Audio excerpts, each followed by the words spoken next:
On today's Locked On NBA Squad Show East, Damian Lillard goes down for the Bucks. Are they doomed this season, or are they doomed for the rest of time? We'll talk about that and more. Locked On NBA Squad Show East starts now. You are talking ball with the NBA East Squad Show. From the Celtics to the Bucks, the Knicks to the Heat, and everyone else in the East. The local experts of the Locked On Podcast Network bring you all the scoops, breakdowns, and the most comprehensive look at the Eastern Conference. Trash talk and big takes included. No holding back. We're giving the green light. It's time to talk NBA East.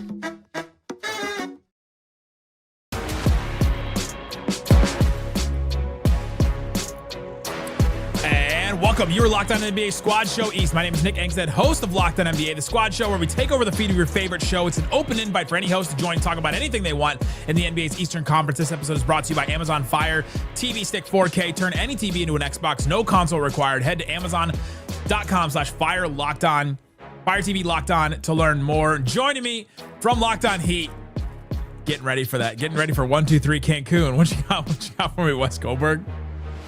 1-2-3 Cancun for the Heat or for me? Either way, I think we're all ready. By the time you're hearing this, it may have already happened. So we'll see. And then you can't have a conversation about the East without Tony East from Locked On Pacers. What you got for me, Tony?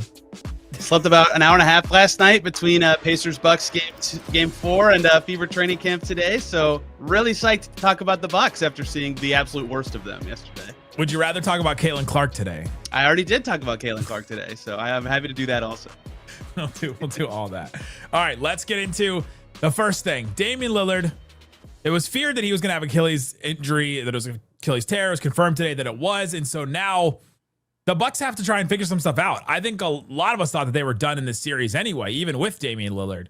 But now, Tony, your thoughts on this Bucks-Pacers series now without Damian Lillard? Are the Bucks just done? Like, the Pacers offense is just too much for them? Very possible. I mean, they were already pretty cooked. They couldn't stop the Pacers if Dame and Giannis were playing in games 2 and game 3 for half the game. And like, that's what the Pacers do to teams, right? When they play the way they want, they call it random with tempo, pace, whatever they want to call it. Like, no one can stop them. That's why their offense has been so good the last 2 seasons. And like, to Dame's credit, he wasn't making shots, obviously, but he still had the gravity. Like, they were scared of him when he was in the corners off ball with Giannis. And he was defending actually pretty well. Game 3 was the best defensive game I've ever seen Damian Lillard play in my life. Like, he still had value in this series. So losing him is a huge loss for a Bucks team that has been very reliant on like, oh, Gary Trent made 9 threes today. Oh, AJ Green made 6 threes today. Like, one less shooter really hurts their entire operation, and they already couldn't stop the Pacers. I mean, it might just be over pretty soon. Yeah, to Tony's point there, this is a Bucks team that already knows what it's getting from Giannis and just needs 1 or 2, maybe 3 other guys to step up. I mean, we saw the big Gary Trent Jr. game. That's the one game that Milwaukee won in this series. But the Bucks have been playing basically half the series with Dame, half of it without Dame. It really hasn't much mattered unless you basically get somebody else to score 30-plus points on their roster. So more than anything, yes, it's an X's and O's loss. It's a personnel loss. It's a loss to the roster.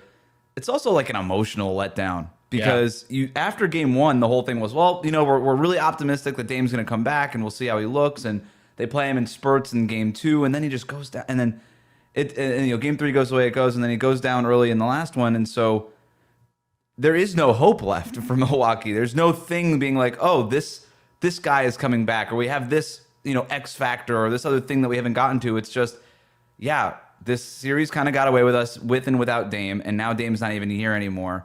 And there's just that emotional letdown of this series, let alone what this means for the organization overall going forward. And that's the part that probably really just seems like the biggest letdown.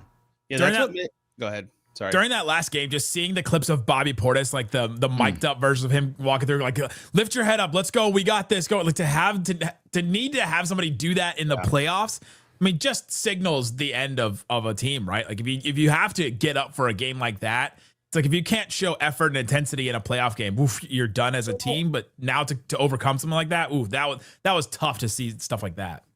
When Dame gets hurt like that, though, it's like shocking to the Pacers. Like, everybody was like, what do we even do now? Like, the whole arena had this anxiety. It's so atypical, like for any game, especially a playoff game. And like, I don't know what the right word is. Like I have used shell shocked, but that's not right. Like they weren't shocked. People get hurt. They had like no emotion almost, right? Like it takes everything out of it. So I get him actually saying like, yo, we got to go. We got to get lifted up. Like Bobby Portis, the tough guy, like he's trying to juice his team up by doing that stuff in this game. It's not actually like beef to me, at least. Maybe I'm off. Like you actually need it in that moment because like if you're like franchise outlook flashes before your eyes, good freaking luck focus. Going to halftime and like Doc Rivers is going to be like, we got to defend this ball screen better, do this better. Like if it crosses your mind for 1 second, like, oh, we're cooked without Dame, like you're not recovering, you're not paying enough attention. Like it's impossible to bounce back from all that, even if you're like the most well-intended player to me. Yeah, 2 points on that. Number one, I thought it was fascinating to hear Tyrese Halliburton talk about that after the game and how he's talking about, yeah, we've gone back and forth, but, I love Dame and everybody knows that. And I'm like, I'm not sure everybody knew that. But still, it was like... Can I comment on that? Wait. Go ahead. Can I comment? Jump in. There's an interview from 2023 where Tyrese Halliburton says, yeah, I wear 0 in part because I love Dame. Like, he has a lot of admiration for Damian Lillard. Everybody thinks they hate each other for some reason. Anyway, but that's well, it's like the Anthony Davis. It's like the Anthony Edwards, Kevin Durant thing. Right. It's like, right. Like, and that's the thing. This Damian Lillard Achilles injury almost like broke the fourth wall in a weird way because you've got like this WWE wrestling part of Pacers Bucks where everybody's kind of playing to the crowd a little bit, and there's the Halliburton, Damian Lillard back and forth and all this stuff, and Giannis and his history with the Pacers and all that stuff. And this, to Tony's point, it's not shell shocking, sobering. I don't know, but it kind of just it pierces through the veneer of the show of the NBA, which is the part we all have fun with, at least in this series.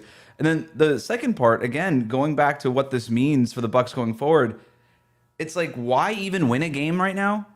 In this series, they're not the Orlando Magic or like the Detroit Pistons where, their series might be over, but there's still a reason to win. Like there's a proof of concept of, hey, we could beat one of the best teams in the East. Like, we need extend this playoff series for our young players and what this means for us going forward. This Milwaukee thing is over. Like it just feels like we're getting to the end of this Bucks thing, and there is no reason to come in with adjustments. I don't see the reason other than pride. And, certainly there's a lot of pride on the line here, I suppose, but there's no real like overarching franchise reason to extend this series. And that's just like a really weird place to be. I mean, but there is no failure in sports, right? So they just go out there and well, this is probably the first time Giannis has played in a series that if he lost, no one would view it as failure. You know what I mean? Wow. Like probably since their title, even before that, I would say, right? So big winner, Giannis.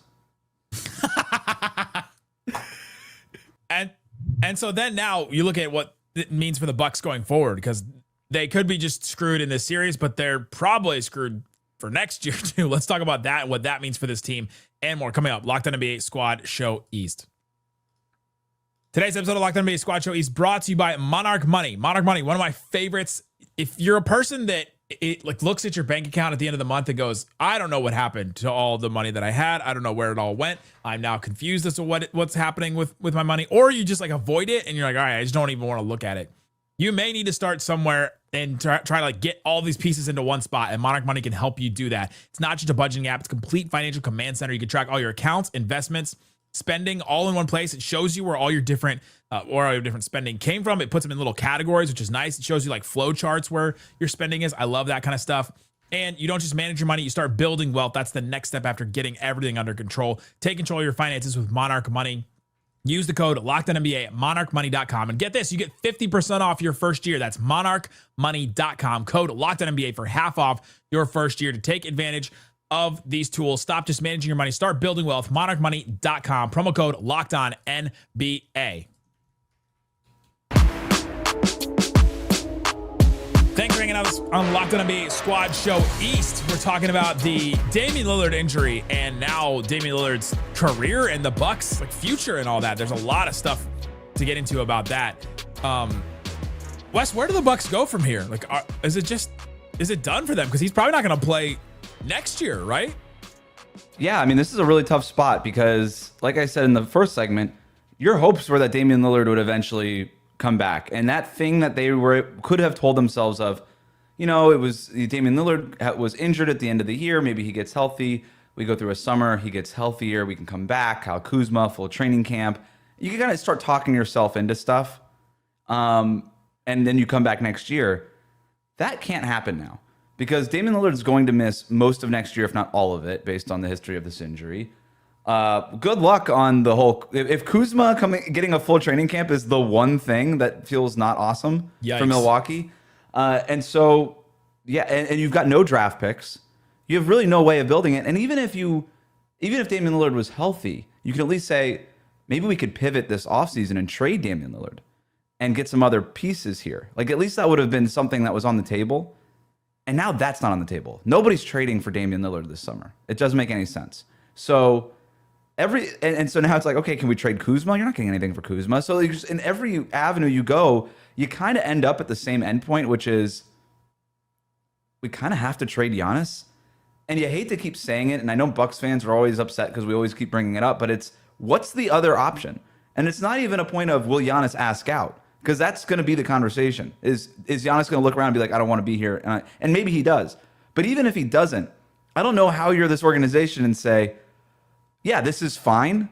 Like there's totally a path forward for us. It feels like the only end result is we kind of have to trade Giannis. And it sucks for Milwaukee, but it feels like they're going to be kind of shoved into that corner here sooner rather than later. I actually think my favorite comp team to think about this is Dame's old team, the Trailblazers, right? Yeah. Like he was there for forever and ever and waited year after year after year and kept sticking around. And eventually he decided, yeah, you know what? I do want to move on, but it was so late that like it didn't actually help him. And if you're Giannis, do you want to look and be like, do I want that to happen to me? I like stick with the Bucks for forever. And the place I go, like, it doesn't actually help me. It's too late in my career. I'm not good enough to actually help the next team enough. And, you know, the other part of that is, yeah, it helped Portland, but like they didn't get anywhere in those years with Dame after trying to commit to him, right? They Supermax extended him in 2019, didn't trade him for a few more years. Like the timing element's a big part of this for Giannis to consider now too. That said, if I'm the Bucks, I am not trading him unless he comes into my office and to trade, right? Like he's that good that I would literally be okay being the Blazers and just being like the 6 through 9 seed forever with Giannis and a bunch of not good enough stuff, because like to Wes's point, Dame's probably the worst contract in the NBA now, right? Like untradeable for a year and a half, right? Like it's Bradley Beal still lives, you know, his age and how expensive that is and a player option the following year. So like it's really tough to maneuver. So I've given Dame a no trade clause. That's what I said. Yes. Yeah, it's just challenging for them to get going forward. So I think that they realistically either just have to kind of accept like, yep, we're going to be the 5 through 8 seed every year with Giannis and hope that something goes our way in the playoffs, or they have to get a Giannis demand, because I wouldn't want to do that to get out of this era. I would try to find something else. They just, like you said, they kind of can't. They don't have any stuff to do anything else. It's so difficult to look at this team and see hope. You got Brook Lopez is going to be a free agent this summer. Bobby Porter's got a player option. And then you start looking down the rest of the roster and you're like, do I care what any of these other players do? You got Kuzma that signed as a guaranteed deal next year, but you got non-guaranteed deals to AJ Green, Andre Jackson, Chris Livingston. Who? Right. So like these are the names that I'm mentioning now at the end of this and roster. You know what's crazy, Nick, is they're expensive. This is an expensive roster. And so that's sort of the other part here is, does ownership want to pay for a $50 million a year Damian Lillard who's coming off of a torn Achilles or unavailable? What choice? Well, that's what I'm saying. Do you just the tax, baby? That might answer the questions for us. That's the thing is it might just get to a point is, well, we can't trade Dame. Maybe we could trade Kuzma for another bad contract and just sort of move deck chairs a little bit, but or just relief, like salary relief, or what's the team that's going to give you salary? Brooklyn's going to be like, yeah, give us Kuz. Like, there's not a team that's going to just absorb Kuzma into cap space. If the Nets don't get the number 1 pick and they need to, like, all right, we've actually got to tank for real this time and try. Kuzma, not a bad way to do that. That's true.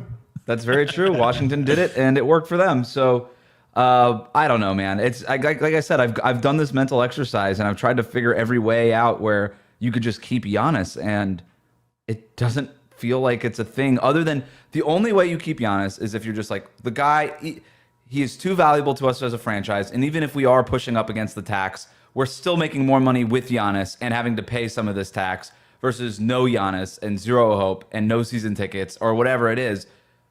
But I don't know how you could be John Horst, newly extended John Horst, and say, Oof. yeah, we're just going to keep doing this as everybody else in the East keeps getting better.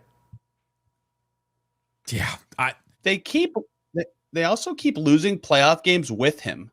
Like that's the other part of this that's complicated to me. Like if he was playing and they were winning a lot or like a good amount where they could feel like even with Giannis and a mediocre team, they could like they're one break away from the conference finals. Like you could easily squint and do that, but like maybe it's just bad luck. Like the Heat series that Wes knows about. I've seen 2 Pacers series. Obviously, he hasn't played in one of them, but like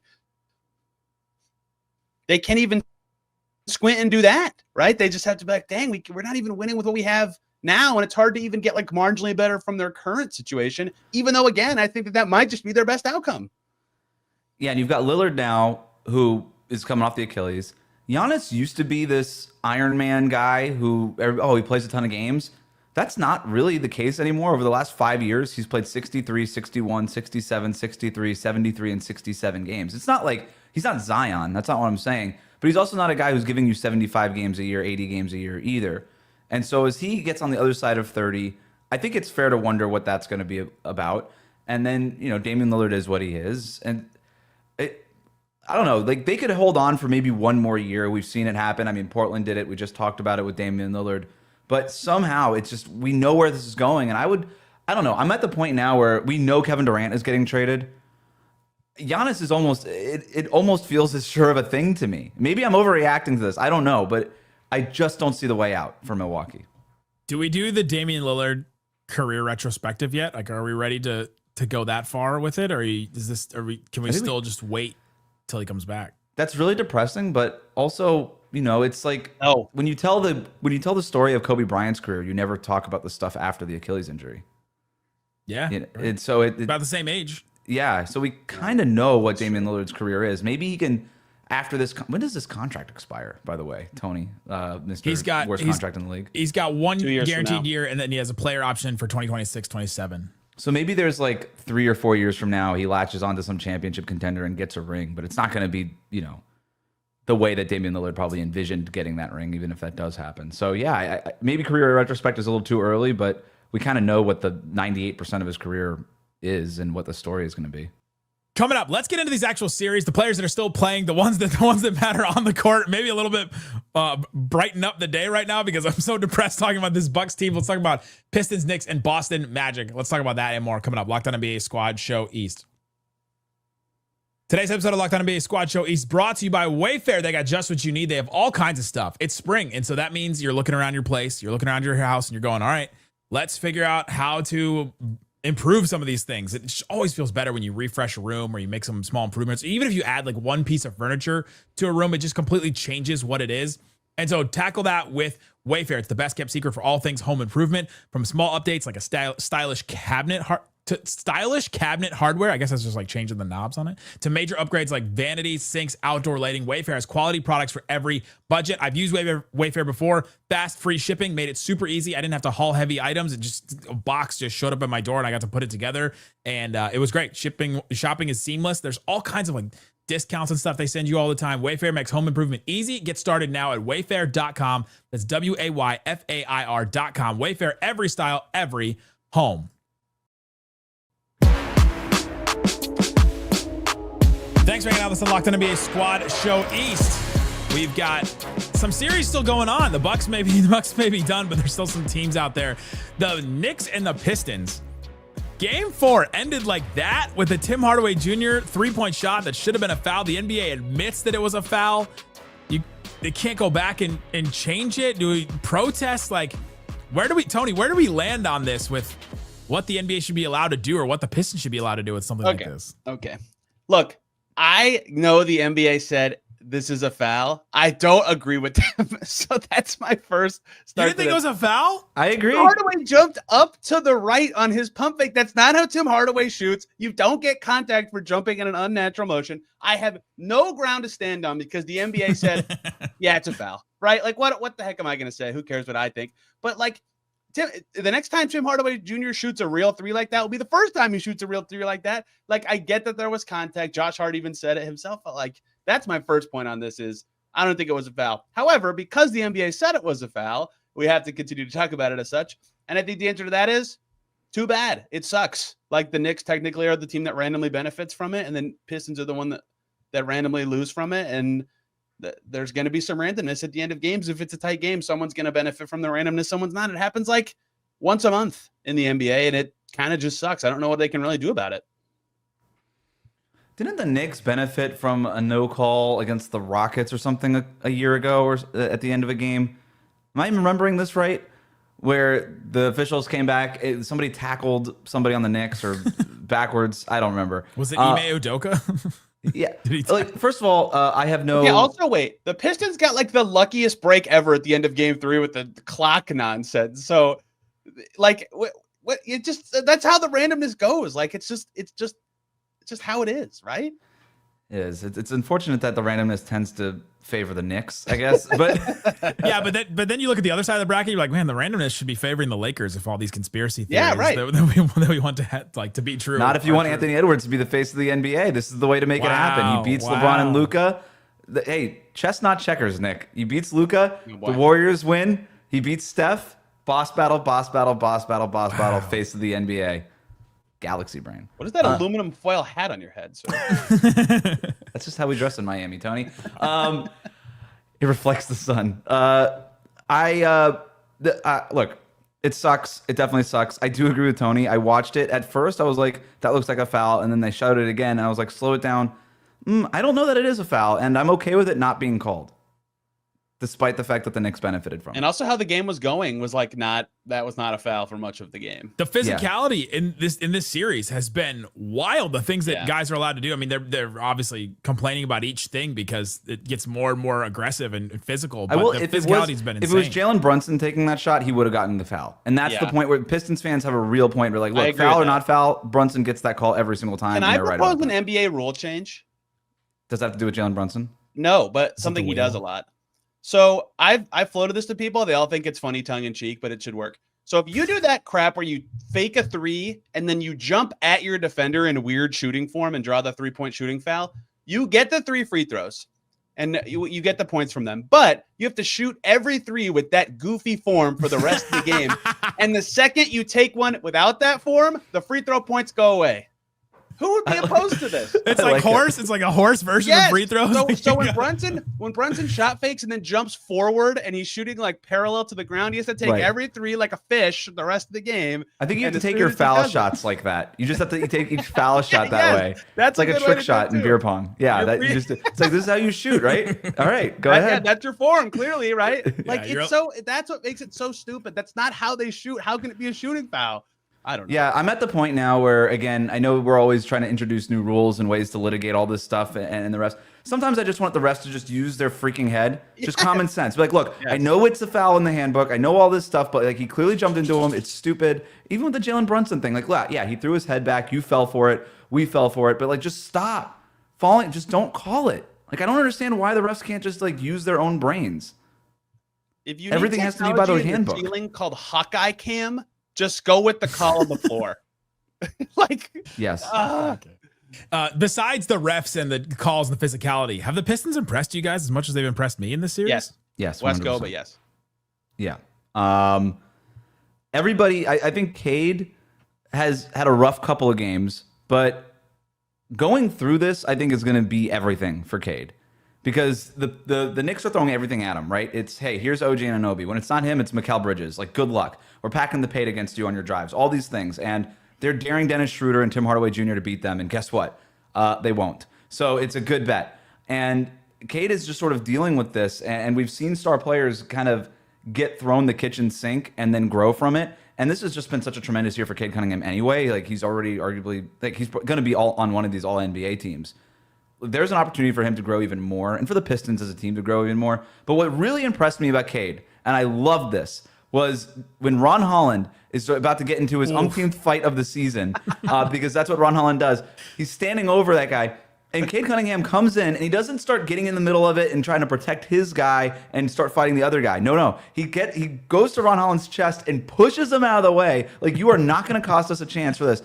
That was alpha dog bleep right there. That was the most alpha of alpha moves where it's like, look, I don't even care how I look. I know what's better for my team. Nobody's going to question me. Everybody knows what you're about. And by the way, I love Ron Holland, one of my favorite rookies of this class. I love the heart that he plays with, but obviously that comes with a price. And that was it. And Cade understands that as a leader of that team at 23, 24 years old and says, you're not going to cost us a chance to compete in this series. He's seriously playing for something. I was so impressed with that. He is grown as a leader, and I think that's really cool. So, like, everybody alive clowned Tobias Harris for every playoffs he played with the Sixers, and he's been really good. Yep. He's guarding Cat like pretty well, making shots, like spearheading real long comeback runs. Like, where did this come from? And like, he's been pretty solid. Their 3-pointers guys have been streaky. Hardaway and Beasley have been streaky, but like Schroeder's been good. Like, every game I'm like, wow, this is like a punch without Cade that I didn't expect this team had. Their front court has been pretty streaky to me. Like, Duran's been up and down at times in a way that's really hurt them. And if they had Isaiah Stewart, this is not a 3-1 series. This is at least 2-2, right? But the fact that they've had like non-Cade successful things has really impressed me. I'm going to go, okay, like this is real. This team should be good next year. And like, oh, by the way, not even Isaiah Stewart. If Jaden Ivey's playing and they have another guy who can dribble toward the basket, like they already have the thing that it feels like they're missing the most in this series on the team. Should they trade for Giannis?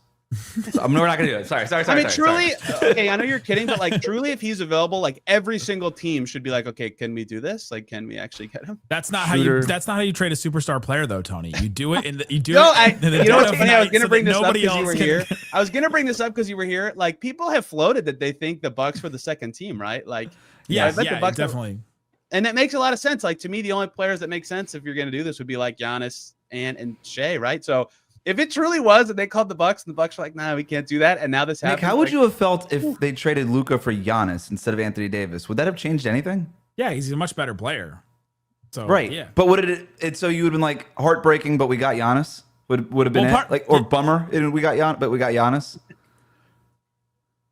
Yes, part of the reason why it's been so terrible for the Mavericks and Mavs fans is how they've handled all this. So if they handled all of it the exact same way, and it's just AD for Giannis, I think you would feel better about the trade for sure. Because at least you mentioned Giannis's games played. They're way better than Anthony Davis's games played too, right? I feel bad because I felt like I was knocking him. Still definitely a top 4 player in the league, Giannis is. I've floated this in my head, and this is the perfect time to say it, even though it doesn't really make sense. I think Anthony Davis is like literally the best player in the league where this trade still doesn't feel like it makes sense. If that makes like everybody better than him, and you're like, ooh, we got whoever. And then Anthony Edwards. Yeah, I like that. Yeah, like everybody better than Anthony Davis are to be like, oh, cool. That like I don't think they should do that, but at least I get it. Like he's like the best player where everybody's like, Anthony Davis. Like, I don't know.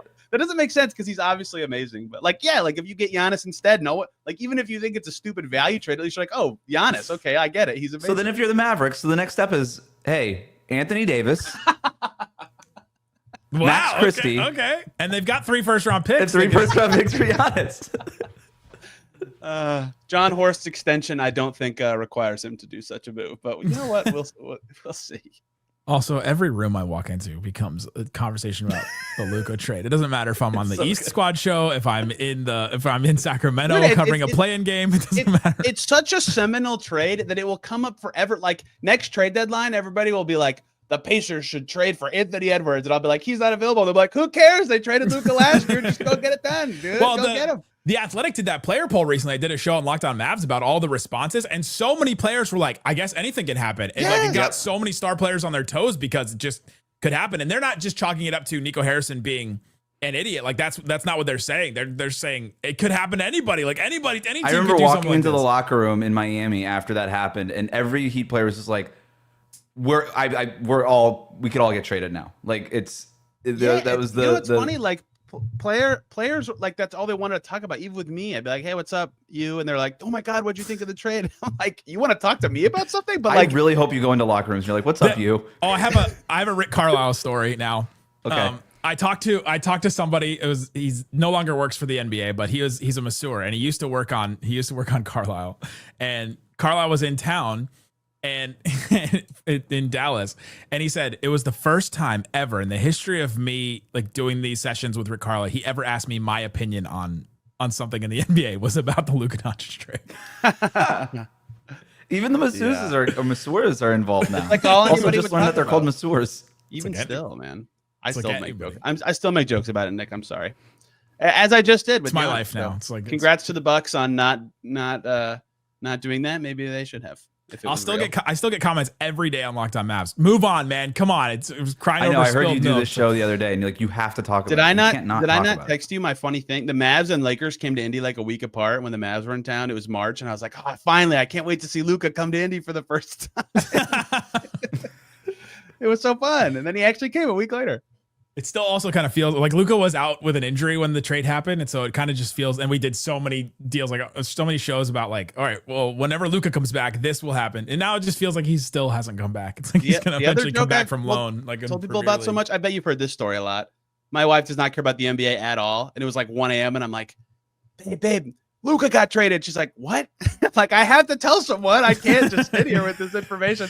And I think a lot of people had a similar experience. Like it's that kind of trade. Yep. Yeah, I was with friends that live like overseas and we're just back visiting, and I had to try to explain to them what it was. Like it was a good test of like how do you explain the context of something while completely giving every bit of context to I somebody tried to else. explain it in housewives terms to my wife, but at first I needed her to explain housewives to me. And I'm like, who's the most dominant housewife? Who's the one that flipped the table that one time, that clip we all saw? Imagine if the housewives in LA traded that one to the housewives in Texas somewhere. That's what it would have been like. It's like after They'd Star be like, Wars, she was like, why would they do that? And I was like, exactly. after Star Wars: A New Hope, Luke Skywalker destroys the Death Star and then turns to the dark side. Like, for 2 more movies, he's now on the dark side. You had that ready. That's a good one. That's really I've been good. thinking about this for 3 months now, Tony. That's good. I'm also thinking about Revenge of the Sith. All right, that squad show, I don't know. This is always how it's supposed to end up, is we just never know where it's going to end. So go check out the great shows, Locked On Heat, Locked On Pacers, all kinds of great Locked On East shows all over the place. Guys, thanks for hanging out with us on Locked On NBA Squad Show East.